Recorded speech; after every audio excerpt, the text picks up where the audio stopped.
Hello once again, folks. Apologies for the long time no see.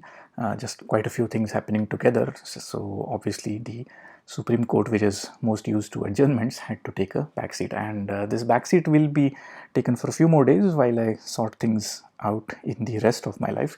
But before that, I thought I should take a moment to discuss with you, my dear viewers, what is coming up on the channel, what lies in wait. And this video therefore will be looking at that aspect only.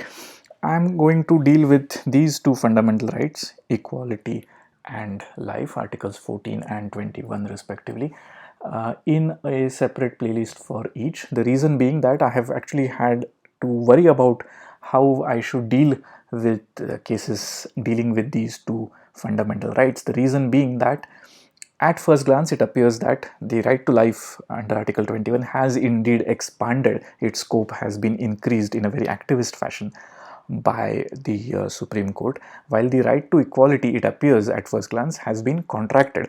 That a more constructionist approach has been taken by the Supreme Court when dealing with the right to equality cases, as compared to the more activist mode adopted in dealing with the right to life cases. So that is why these two fundamental rights, these two aspects of our constitution and these two aspects of the Supreme Court's chronological history need to be dealt with in a different manner, and that is why we will be doing that separately.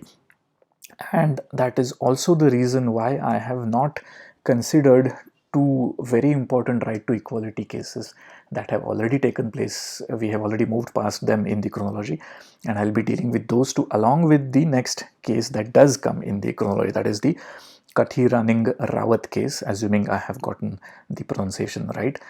This gentleman Rawat was accused and prosecuted and sentenced for the crimes of dacoity. Dacoity is, of course, the Indian term for what used to be called highway robbery back in the day.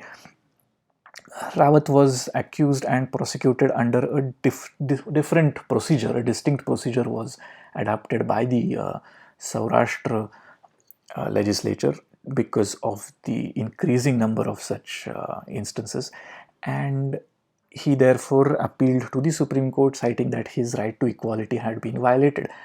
A person committing the same offense or charged with the same offense was being tried differently in different states of the country, but in Saurashtra, the CRPC, as it stood then, had been modified and adopted to that particular reality over there, and Rawat claimed that his right to equality had been violated because he was not being treated in a similar manner. He was discriminated against by this enactment, by this modification.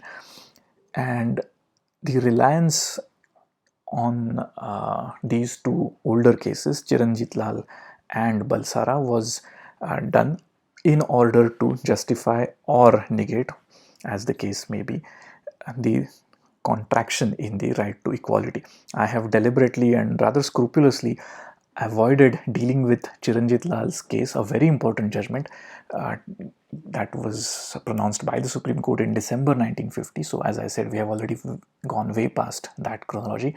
And also Balsara's case, I have deliberately avoided taking them in the chronology because I was still trying to figure out how we can connect these cases together. What would be the easiest way of doing that? In a lecture in the presence of students, it is much more easier to do that. In these videos, which are going to be there forever, and I don't know how they will be